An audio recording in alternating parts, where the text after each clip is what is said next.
Students, so continuing with the series of lectures of class 12 physics, we are going to discuss the third application of Gauss theorem, in which we will try to determine the electric field due to a charged spherical shell. There are three applications of Gauss theorem. In the first case, we have a charged wire, which is basically a one-dimensional case. Then we have a sheet, which is a two-dimensional case. And in this case, we have a charged shell, and this is a three-dimensional case. So, how to proceed? We consider that we have a shell, a spherical shell. The radius of this shell is taken as R, capital R, and it is provided with some charge, say plus Q, which is distributed uniformly on the entire surface of the shell. And now we wish to determine the electric field at any point. Now there are three possibilities. The point may lie outside the spherical shell, the point may lie on the shell, and the point may lie inside the shell.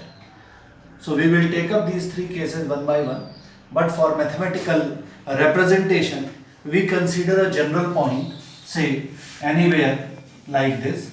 Say this is a point P and this is the center of our shell, say O, and I imagine this distance as a small r.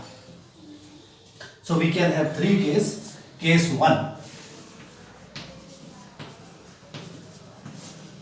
What is case 1?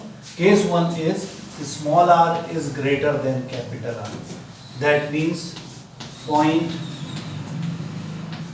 outside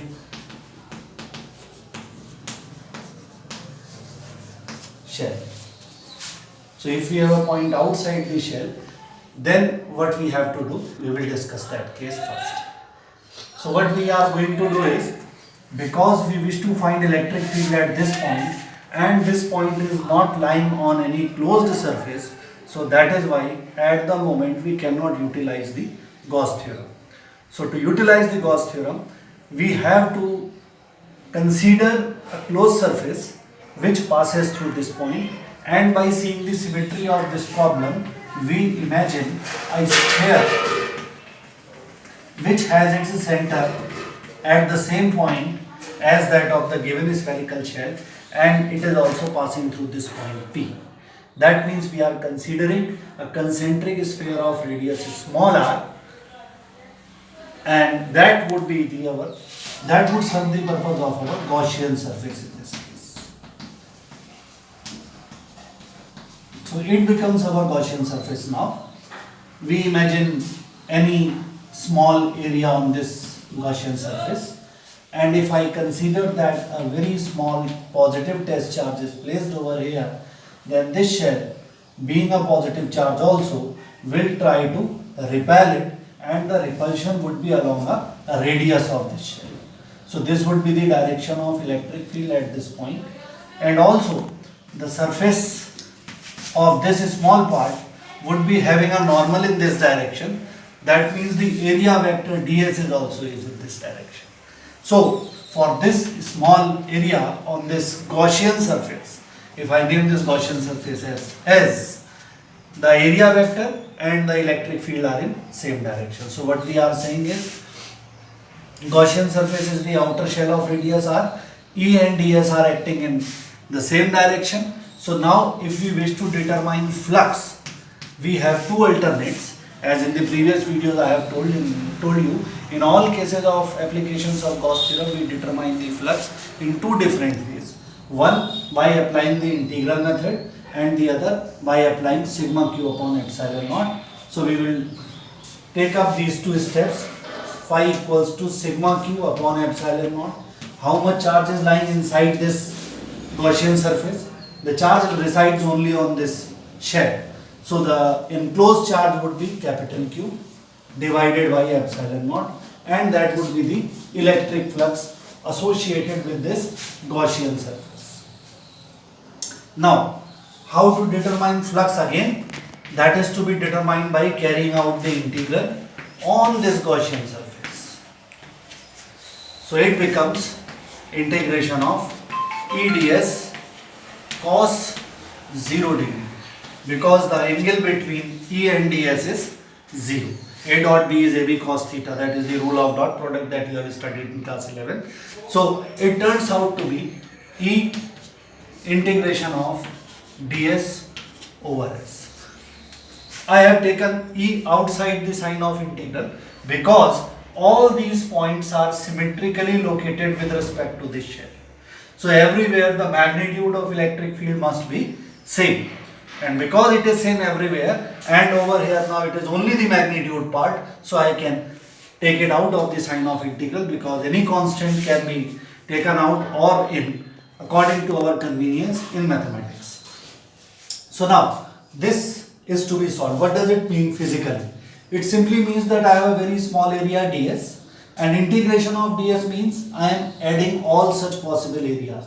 So I may have many areas on this spherical surface at different locations, and if I add all such surface areas, what I am going to get? I am going to get the entire surface area of this Gaussian surface, and that means this is equal to E into surface area of Gaussian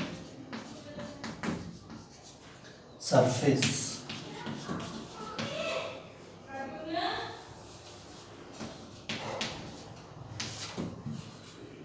And this turns out to be E into 4 pi r square. Mind it that I have taken a small r because radius of Gaussian surface is small r square. So we have determined our electric flux in two different ways. One by applying Gauss theorem, another by applying the basic definition of flux E dot ds. Now the total electric field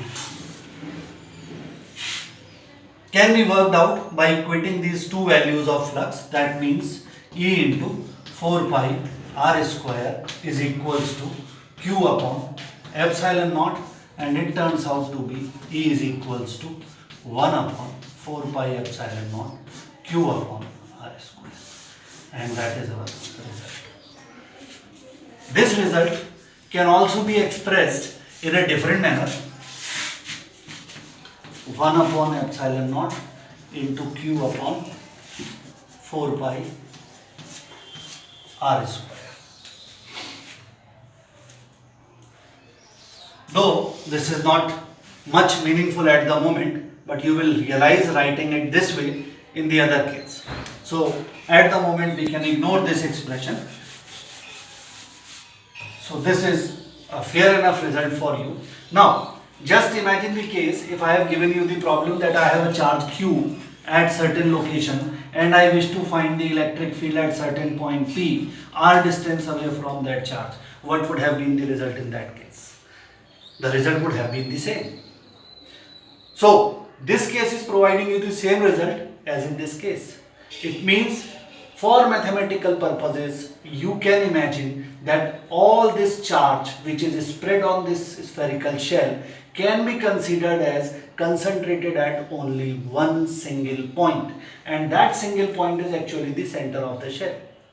So if you imagine all the charge capital Q which is spread on this entire shell is located at this point, center of the shell, then this problem reduces to this version, and this becomes a point charge now, and then you can determine the electric field. So you can say that for any external point all the charge of the spherical shell can be considered as lying at its center.